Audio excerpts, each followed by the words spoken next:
This morning, a rare race for the state Senate. A Democratic state rep wants voters to throw out a Democratic state senator. In studio, State Rep Victoria Niave Criado on why she launched her campaign, and incumbent Senator Nathan Johnson defending his record. Congress taking a Christmas break without sending more money to Ukraine. Congressman Tony Gonzales tells us the real deadline is still a couple of months away. Sheila Jackson Lee lost her race for mayor in Houston, but she is back on the ballot again. And Dallas's Kate Cox has captured the country and put a new face on the abortion issue.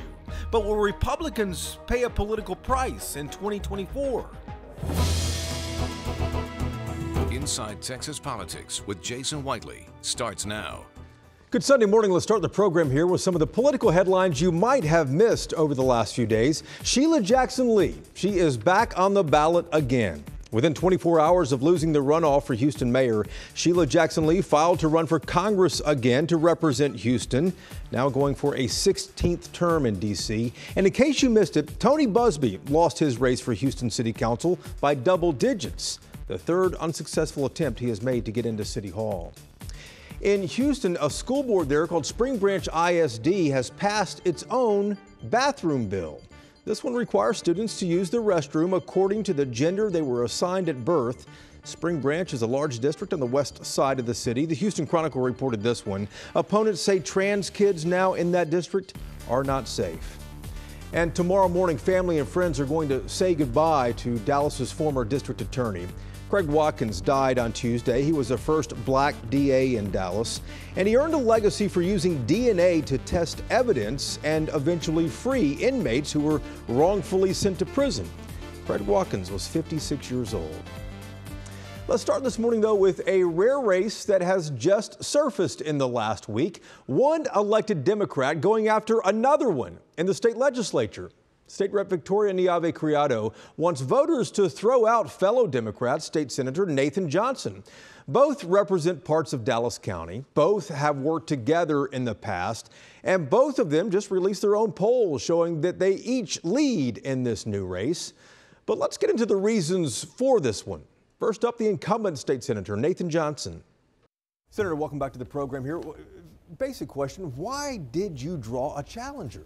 I'm excited actually to have a challenger in a primary because for the first time we're going to have a focus on this race so we can see what people really have done, what I've been able to do in the legislature, and I think when people see that, they will put me back in office. But are you really excited to have a challenger? You know what, I am, because there's so little attention paid to what goes on in the legislature, particularly in the Senate, that I want people to look at what we've been able to do, where we fought, where we've lost, what we're doing to win next time, and where we've won. So when I ran for this office back in 2018, nobody thought that I could take out a Republican with a ton of money in a 30-year Republican seat, but I did. I beat him by 8 points by promising people that I would fight against the things that bring us down and work and achieve the things that lift us up. That's what I've been able to do. Every day I'm on the floor, I am in the face of the governor, the lieutenant governor, calling out the bad stuff that pulls us down clearly, effectively, but at the same time, my constituents and the people of the state need more than just words. They need results. Everybody in this state needs education. Everybody needs healthcare. Everybody needs electricity. On those three areas and many more, I've been able to deliver results. If you're a parent and your baby doesn't go deaf, it's going to be partly because of a bill I passed. If you've got power instead of being out power for 4 days, it's because I've been effective on the grid. If you've got emotional stability and funding and education, it's because of the work I've done in education. And Jason, you're wondering why I'm excited about a primary? Because finally, people are going to see that stuff. And it's going to make them fired up and feel good about what we're doing on the Democratic side. That's what I want to happen through this race. This isn't just any Democrat running against you. This is a fellow state legislator running against you, a Democrat, Victoria Niave Criado. You've worked with her on bills before. Have you two spoken about her running? We have not spoken about her running. I have passed bills for her. I'm shocked, frankly. On the values that we both profess, I've been consistent, whether you're talking about reproductive rights, where I have been a rock, or voting rights, or public education. I've been there even more often than she has. So I'm really quite shocked by it. It's disappointing because I think that we need to be effective in both chambers, and that it would be good for us to be able to work together rather than attack each other. But you know, everyone has a right to run, Jason. Everyone has a right to aspire to a different office. I'm just surprised by it because we have worked well together. I've worked very, very well with the entire House of Representatives. I passed a lot of their bills. I'm going to keep working well with the House of Representatives while I'm in there. One of the charges she levels against you, she says you're too timid. Yeah, What's your reaction to that? That's laughable. Anybody who has watched, in fact, I get in trouble in the Senate for being too outspoken. There's a reason Ken Paxton's legal team tried to kick me off the jury. I go after them, and I'm good at it, and I'm consistent with it. That's just something people say to get elected, and either they're misrepresenting the truth or they haven't bothered to look at the truth. There is nobody in that building who would ever call me timid. Let me mention one other thing, Jason, and I think it's fundamental to this election. Speaking up is something I've consistently done, but there's another half of being a legislator. It's not just about getting to the microphone and protesting. I do that all the time. Like I said, I get in trouble. But you've also got to spend time figuring out, what do your constituents need? I passed almost 50 bills last session. I've passed probably 100 bills in 3 sessions. Little bills? They're not little bills. There's this faction in the Democratic Party that thinks that passing bills is somehow a sign of weakness. You have more money in the bank. What does internal polling say about this? Well, internal polling is generally internal. I will say that. You want to give us a hint on what it looks like? Yeah, I'm very enthusiastic about my chances to win. I don't think it's ever smart or even respectful to take anything for granted. There are people who are going to vote for me. There's people who are going to vote for her, and I will represent everybody. I will represent everybody in both parties and within this party, because that's your job as a legislator. I don't begrudge people taking sides at this point, but I am confident that, and yes, I've looked at polling. When people understand the work that we're doing, they will send me back into office. And yes, our polling indicates that. Senator, thank you. Thank you, Jason. Good to be here. All right, now to the challenger. State Rep Victoria Niave Criado already represents part of Senate District 16 for the lower chamber, the Texas House of Representatives. And she takes our questions on why she launched this new campaign. Representative, we just heard from your opponent just a moment ago here. Here's the basic question I have. Why walk away from a seat that you know is safe? You're in a leadership position as a chair of the County Affairs Committee on a gamble that may sideline you. One, thank you so much for having me. Let me share with you, my record in the House is one of fighting for issues that disproportionately impact women, making big changes like passing the Lavinia Masters Act, which tackled a long-standing issue that had been ignored, which is the backlog of thousands of untested rape kits. I want to take those leadership skills from the House to the Senate, and not only are we able to pass good pieces of legislation, I also do a lot of work with respect to domestic violence, expanding access to protective orders to keep women who are survivors of domestic violence safe, in addition to, you know, fighting for the issues that impact our community. And so as a leader of a caucus as well, we not only are able to pass good legislation, but we also fight when we have attacks by Governor Abbott against our community. And our current incumbent senator does not have that fight. And so I want to take my skills from the House to the Senate. I want to ask you about that in a moment, but at the end of the day, this is a gamble. I mean, clearly you know that.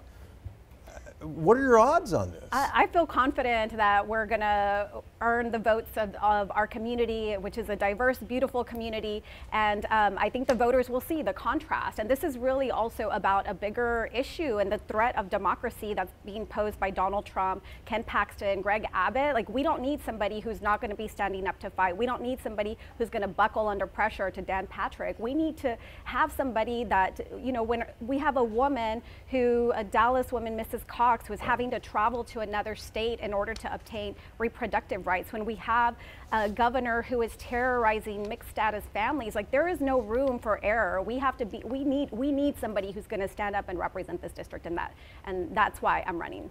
You said buckle under pressure, talking about your opponent. On what issue is he buckled under? Yeah, numerous issues. Most recently, Senate Bill 4 in the third called special session is a legislation by the governor that imposes 10 years mandatory minimum jail time if, for example, you're driving somebody. The incumbent also buckled. We have LGBT families Let me pause you on that. Senate Bill 4 in the third session was on human smuggling, though. In the fourth session, it was on the issue you and I have talked about, which is letting local and state police stop anybody they suspect of being here illegally. Right, and that bill is a Governor Abbott bill that the incumbent voted for, in which, when that should have been a no. This district is a district that has people that speak more than. Which one did he vote for, though? He voted for SB4 in the third call special session in October. The 10 years mandatory jail time. Which is to increase penalties for people who smuggle humans, right? For example, for also if you're driving somebody, an undocumented person anywhere. And the problem with that is that he doesn't understand the threat that civil rights groups have discussed and been raising their voices about how that is going to contribute to mass incarceration, racial profiling, and that's not acceptable. But wasn't this a law already on the books? It's a law on the books that was very broadly drafted. The problem is it takes away judicial discretion, and so no longer can a judge determine if you have a Good Samaritan, for example, who is driving an undocumented person to the airport, or an employer who is driving their employee to the work site. Now you get 10 years mandatory minimum jail time.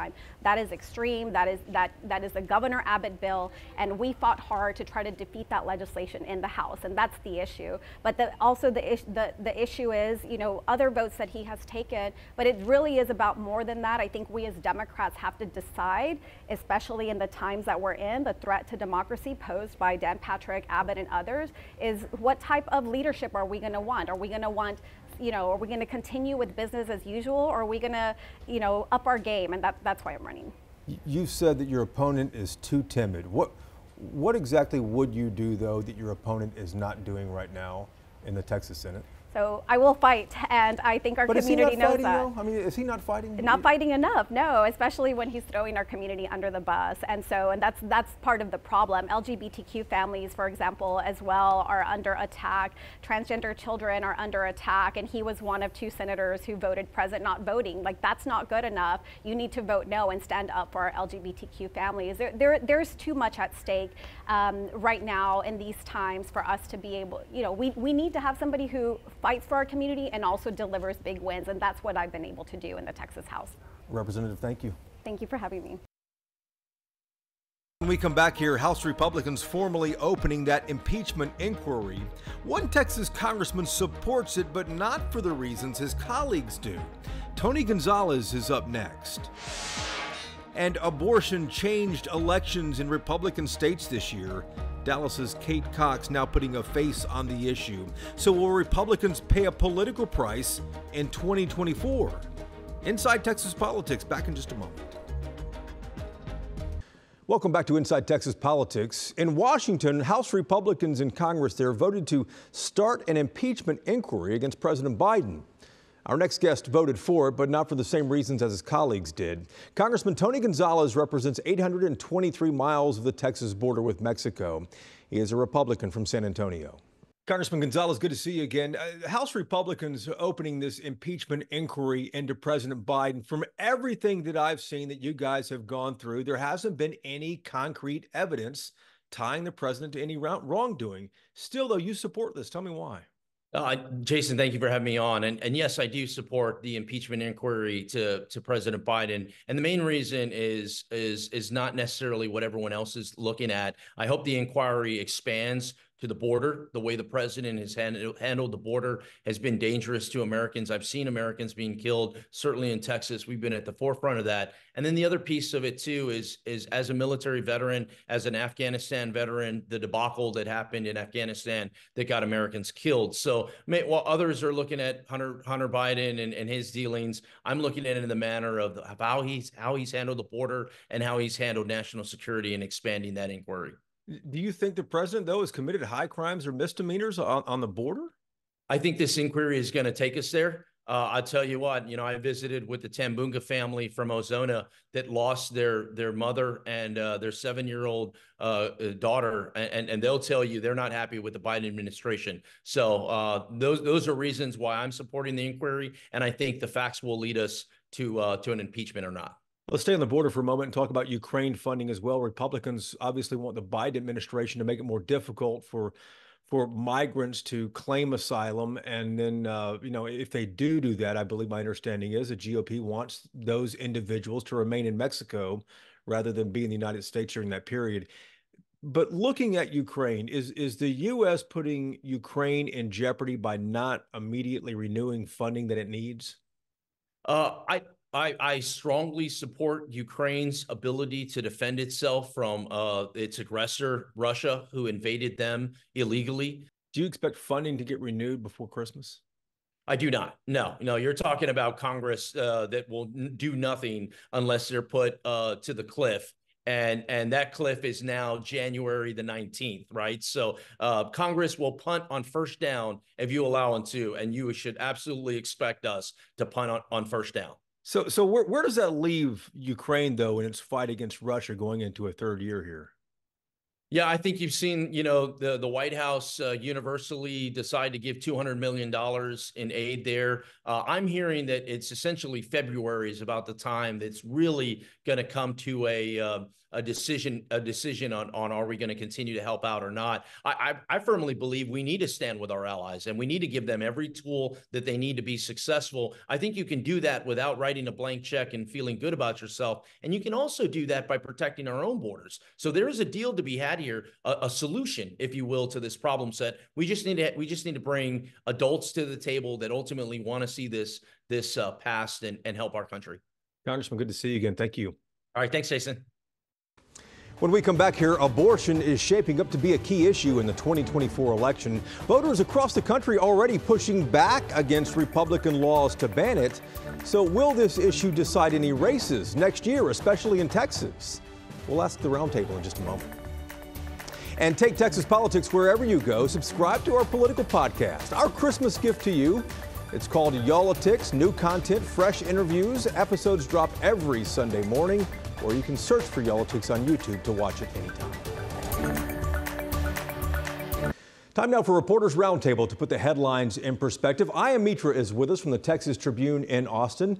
Bud Kennedy is here from the Fort Worth Star-Telegram, and Bernadine Steptoe, political producer at WFAA, joins us each week for this segment.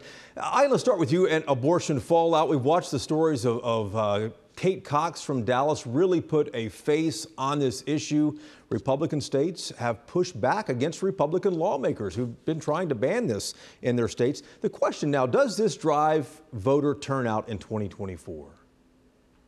Well, before looking forward, you have to look back a little bit. And if you see in elections, whether it's Virginia or Ohio, this did kind of play out. And so there is a potential here for this to play out. It just depends on kind of how this plays out. It's very clear, like on the national level, Republicans are really having some struggles with kind of what their messaging and strategy is around this issue, too. It's just a matter of how Democrats plan around it, too. And this is something Republicans are having trouble with, as Ian said there. Bud, does it decide any race, though? Yeah, well, Jason, and Chris Christie says it was wrong to deny her the abortion. And even Nikki Haley said that she shouldn't be forced to have the baby.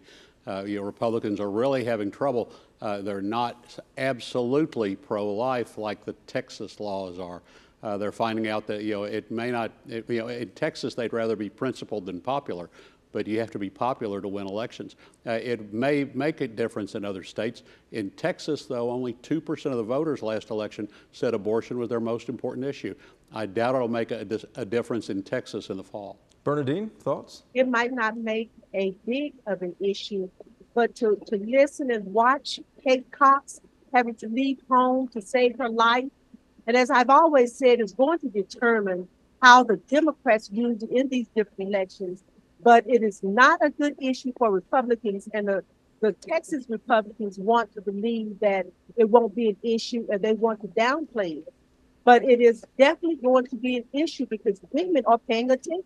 But let me ask you, Republicans have been pushing this since the late 70s or 80s on the other side of the issue. Why can't they get messaging around this side of the issue? It's what their voters and their candidates have wanted for years, for decades. You look at the polls, at least in Texas, half the women in Texas are pro-choice. Only 15% are firmly, absolutely pro-life and all costs.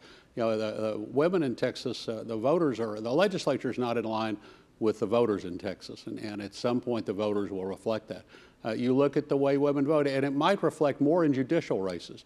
You look at the primaries, the last Democratic primary, every time a woman was running against a man, where the Democratic primary voters probably weren't that familiar with either one. There were 30 races of a woman against a man. Women won all 30 in the Democratic primary. By the way, that's also an issue in that Senate race you led the show with. Yeah, with Victoria Niave Criado and with Nathan Johnson, one to watch there. All right, let's shift off to Elon Musk. He's opening a school in Austin. Tell us what this is about. Yeah, Elon Musk is never afraid of making new headlines. And here he's kind of, Bloomberg first reported that he's using $100 million to kind of start a primary and secondary school and eventually a university in Austin, focused on STEM, but and it'll have some distance learning. And this kind of comes on the heels of another university, University of Austin, which is starting up, just got its state kind of go ahead, which is focusing on, a response to, what they believe is a lack of openness to free speech on other campuses. Right. There's really just kind of a clear kind of response to kind of where higher education is going, and that there need to be some new opportunities. And Bernadine, higher education's been in the crosshairs. What does this mean for the future of higher education when you have billionaire influencers like Elon Musk? That something has to happen to make it better, because you do see enough efforts where they're leaving the system, because most of the educators, the administrators, the schools feel that politics has have played too much into our public education and our higher education, which is going to have to stop, or you're going to see more of these efforts. They're leaving the system. And clearly he sees an opportunity there to start the school. And my guess is, what the Texas Tribune's reporting there, he's not the last. I am Bud Bernadine. Thank you so much. We appreciate the insight as always. The holidays are coming up. We're not taking time off next week. We still have more new interviews. Hope you can join us for that. Inside Texas Politics next Sunday. Join us here.